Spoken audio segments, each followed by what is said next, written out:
Samson, le Nazaréen à la force divine. Samson est un personnage du livre des Juges, du chapitre 13 à 16. Il est né dans une période où les Israélites étaient opprimés par les Philistins. Avant sa naissance, un ange apparut à sa mère, qui était stérile, et lui annonça qu'elle aurait un fils consacré à Dieu dès le ventre, un Nazaréen. En tant que Nazaréen, Samson ne devait jamais se couper les cheveux, ne boire ni vin ni boisson fermentée et éviter tout ce qui était impur.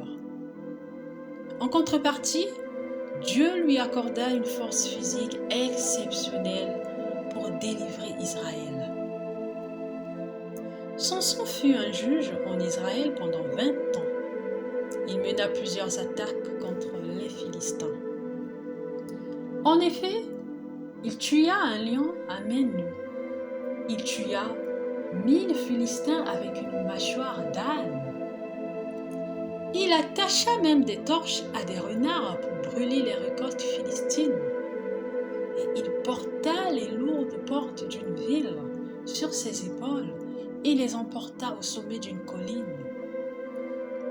Mais Samson était aussi impulsif et passionné, notamment dans ses relations amoureuses, ce qui mena à sa chute. Un jour, il tomba amoureux de Dalila, une femme de la vallée de Sorek.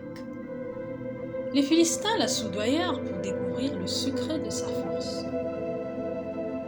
Après plusieurs tentatives, il finit par lui révéler la vérité en disant « Le rasoir n'est jamais passé sur ma tête, car je suis consacré à Dieu depuis ma naissance. » Ensuite, Dalila le trahit. Tandis qu'il dormait, elle fit raser ses cheveux. Donc, sans sa consécration, l'Esprit de Dieu se retira de lui. Les Philistins le capturèrent, lui crevèrent les yeux et le jetèrent en prison. Mais avec le temps, ses cheveux repoussèrent et il pria Dieu une dernière fois. Alors, lors d'une fête païenne, les Philistins le firent venir pour se moquer de lui.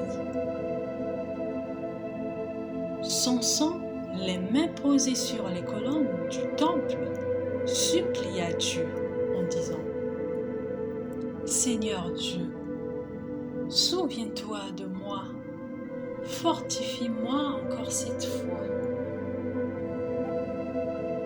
Il fit donc s'écrouler le temple sur lui-même et sur ses ennemis, tuant plus de Philistins dans sa mort que dans toute sa vie.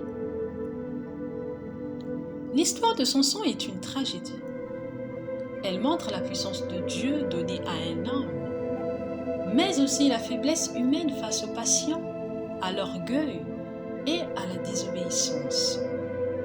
Pourtant, Dieu resta fidèle à son plan jusqu'à la fin.